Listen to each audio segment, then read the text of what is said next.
La Asociación de Iglesias Bautistas Reformadas en Bolivia presenta el devocional del día. Meditaremos en las riquezas y delicias de la palabra de Dios, un capítulo por día.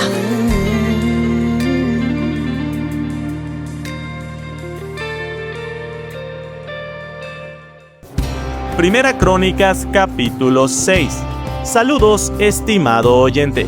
La tribu de Leví, como señala el versículo 48 en este capítulo, fue puesta sobre todo el ministerio del tabernáculo de la casa de Dios. Ellos tenían el privilegio de ministrar por medio de los elementos de adoración establecidos por el Señor. En este capítulo se nos señala algunos ejemplos en los que solo la tribu de Leví podía realizar, como ser el canto en la casa de Jehová y el ofrecer los sacrificios sobre el altar. Dios regula su adoración. Dios determina los términos que se deben seguir para ofrecerle culto. Y en el contexto del pacto con la descendencia física de Abraham, Dios apartó a los levitas para llevar a cabo la labor sacerdotal. A la luz de esto, quisiera que podamos meditar en dos puntos. Número 1, en el nuevo pacto en Cristo, apreciamos que todos los creyentes son llamados a ser sacerdotes para el Señor. Es lo que el apóstol Pedro señala en 1 Pedro 3:9 diciendo: «Mas vosotros sois linaje escogido, real sacerdocio». A esto se conoce como el libre sacerdocio de los creyentes. Cada creyente verdadero está llamado a servir a su Dios. Así como vemos que dentro de la tribu de Leví habían responsabilidades que se distribuyeron, en el servicio al Señor en la iglesia también existen funciones en el cuerpo. Y Dios ha repartido dones a sus hijos para desarrollar cada una de estas funciones en su cuerpo. El apóstol Pablo dice lo siguiente con respecto a esto en Efesios 4:16: «De quien todo el cuerpo, bien concertado y unido entre sí por todas las coyunturas que se ayudan mutuamente, según la actividad propia de cada miembro, recibe su crecimiento para ir edificándose en amor».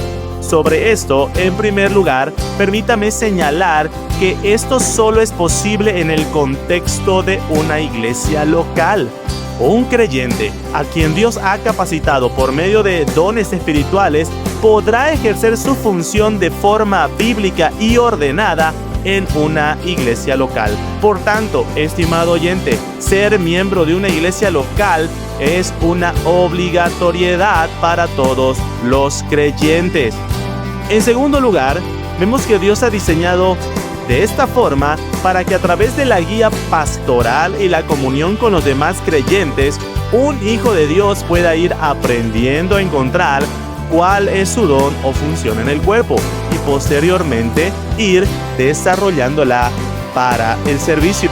Así que, queridos hermanos, seamos humildes y sencillos. Busquemos guía en este proceso. Debemos sujetarnos a los consejos pastorales en la iglesia para encontrar cuál es la función a la que estamos llamados en el cuerpo de Cristo.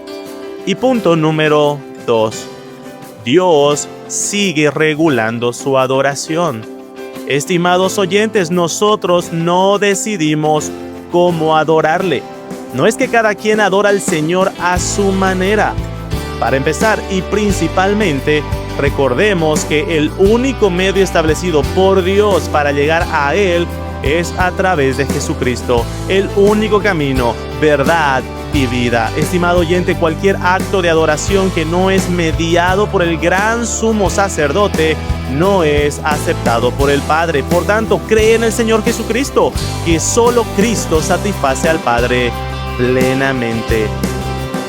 Dios ha determinado elementos para su adoración: la lectura de la palabra, la predicación, oír la palabra de Dios, la oración, los cantos espirituales, la meditación, la obediencia, la administración de las ordenanzas. Pero cada uno de estos elementos deben realizarse con reverencia, temor, entendimiento, fe, fervor y amor al Señor. Estimados oyentes, adoremos al Señor conforme a su santa voluntad. Gracias por acompañarnos en el devocional del día, presentado por la Asociación de Iglesias Bautistas Reformadas en Bolivia. Si deseas más información, búscanos en todas las redes sociales como Asociación de Iglesias Bautistas Reformadas en Bolivia. Que la gracia y la paz de nuestro Señor te acompañen.